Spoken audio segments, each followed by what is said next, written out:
How's it going, guys? Will here. So, if you're in the tech sphere, then you may note that last night was the iPhone launch event, which was awesome. You might have caught the stream last night. If you did, thank you very much. It was a lot of fun. I never expected it to go that well. Like 15,000 people showed up. Today, we're going to be talking about each one of these phones and which one I plan to get. But first, roll that intro.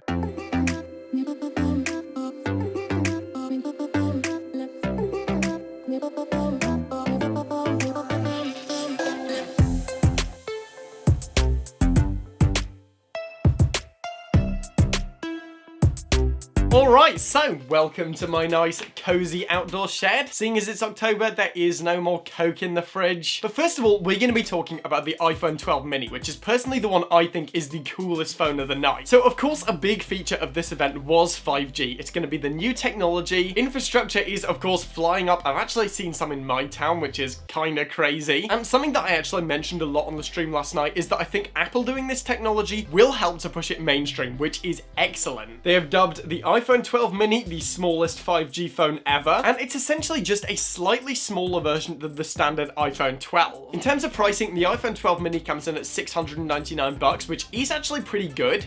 Why are there so many planes? I'm trying to make a video. It still features that A14 Bionic processor, which does look good. It has night mode on all of the cameras now, which is awesome considering night mode was one of my favorite features introduced on the iPhone 11. And I think that this is the phone probably most people should buy. Now, of course, another good option would be the iPhone 12, which we are going to be talking about next. But this essentially just looks to be a cheaper, shrunken down version of the iPhone 12. Of course, we got multiple color options, including the blue version. I am seriously glad they released the blue version. I saw it on the leaks and I really wanted them to release it. So yeah, very glad they did. It starts at 64 gigabytes of storage, which is plenty for me and probably most other people, but it does go all the way up to 256 gigabytes, which is of course good for those of you who want to play a lot of games on your phone or just want a nice chunk of storage. Something I'm incredibly glad they did is they finally brought in OLED screens to the lower end of their phones. If you've been following iPhones over the last few releases, then you may know on the standard line of phones, they typically go with an LCD screen, which to be honest, I haven't always been a huge fan of. Don't get me wrong, I do think it's fine. However, the increased contrast and brightness of OLED screens, very nice. Another thing that's good is, of course, that increase in brightness. Typically, iPhones have been dimmer than flagship Androids, so the fact that we're seeing almost double brightness this year,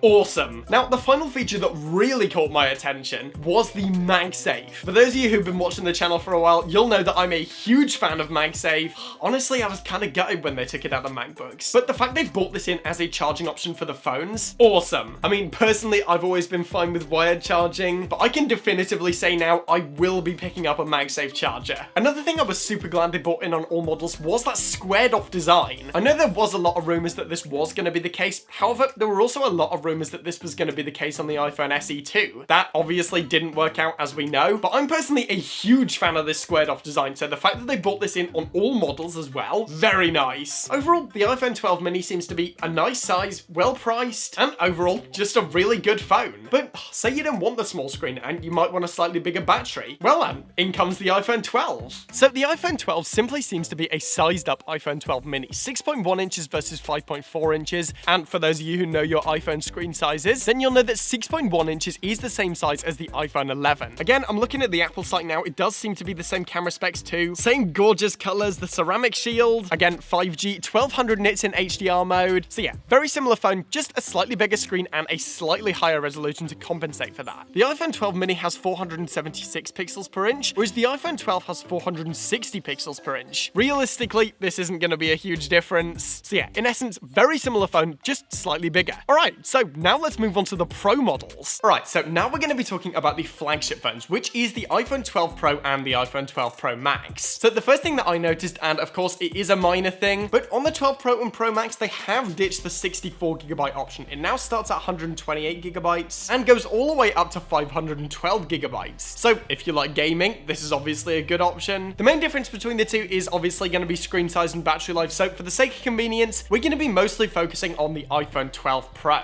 In terms of screens, compared to the 12 Pro actually has pretty much the same screen. However, the standard typical peak brightness is slightly higher at 800 nits versus 625 nits, but once again, they both reach 1200 nits in HDR. Moving on to something a little bit more significant, we have the cameras. Now, obviously the iPhone 12 Pro has that 3 camera setup like we saw on the 11 Pro. However, we got the addition of a LiDAR sensor, as well as Apple Pro RAW. If you know me, you know I love taking RAW photos. I just love getting down into it and editing the photos. It's a lot of fun. Seriously, if you've never tried shooting RAW photos, highly recommended. I personally think this edition is awesome. I actually mentioned it before, I think it should have been a feature on the iPhone 11 Pro, because these are phones that really appeal to people with photography hobbies. Obviously, a big part of that is editing photos, so being able to have that extra flexibility of a RAW codec and having it be stock is awesome. Again, we get those faster apertures like we saw on the iPhone 12. Another thing we get with the 12 Pro camera is, of course, that LiDAR sensor. So if you don't know what this is, it's essentially a sensor that can work really well in the dark, and so things like autofocus do work better. Now, of course, obviously this is good because low light has been a key feature of iPhones over the last few years, and well, in my opinion, this isn't a huge addition. Apple do also claim that it'll help with photo and video effects, precise placement of AR objects, and object and room scanning. Now, how useful this is going to be, I'm not really sure, especially to the average consumer. I think the most noticeable thing for the average phone user will, of course, be that increased autofocus speed in low light, and maybe the photo and video effects, but I don't really want to say all that much until I've got the chance to try it out for myself. Alright, so now we're going to be talking about the disappointments of the night for some people at least. Starting out with the 120Hz refresh rate. Realistically, I wasn't expecting this, purely because I don't really know how useful it is to the average consumer. I do think it could have been a good addition to the iPhone 12 Pro specifically. Again, I think the 12 and the 12 mini are the general purpose phones, the phones that most people should buy. So in future, I would kind of like to see Apple's Pro line of phones mean more than just better camera specs. Another thing that some people were wanting was USB-C. Now, this is something that I personally can certainly see the appeal of. I mean, the iPad Pro's using USB-C now. I think like all of the MacBooks are using USB-C now. So it does seem kind of weird that they are clinging onto the Lightning connectivity on the iPhone side of things. Do I think it's a deal breaker? No, especially as we got the Magsafe. But realistically, yeah, it would have been nice to see. Another thing I would have liked to see is some more improvements on the video side of things. Now, I know we do get that true Dolby Vision HDR video, which is great. However, as I said in my video talking about this before, I would have liked to see something like a fake background blur effect. So obviously iPhones have had portrait mode on the photo side of things for a while, but I would have really liked to see a technology like this introduced on the video side of things. If you don't know what I mean, see, proper professional cameras like this do have significantly blurrier backgrounds, as you can see. Background totally out of focus, subject sharp focus. But yeah, for me, that was the biggest disappointment of the night. Other than that though, in my opinion, that was kind of a solid release. I mean, we got the mini phone, which people wanted. We got OLED screens on all models, and we got a mini HomePod. So yeah, overall, I think this release was kind of cool, and I'm looking forward to checking out some of these phones. Alright guys, so I know this has been a quick one, but I did want to get this video out today. There will certainly be a more in-depth buying guide later on, hopefully this week. 3 pieces of content in a row. We had the video on Monday, we had the live stream on Tuesday, and this video on Wednesday. It's been a lot of fun. Alright guys, so that's it for today. As always, thank you for watching. Remember to like the video if you want to see more content like this, and smash that subscribe button. Something I have actually just set up is a paypal.me link. So of course, if you want to, and if you are able to, any donations to help soothe this upcoming iPhone blow would be very much appreciated. I do want to clarify, any donations made through this link will go directly into the iPhone 12 review fund. But yeah, once again, I want to clarify, no pressure. Please only make a donation if A, you actually want to, and B, you can afford to. But yeah, once again, thank you for watching. I'm done for now, and I will see you guys in the next one.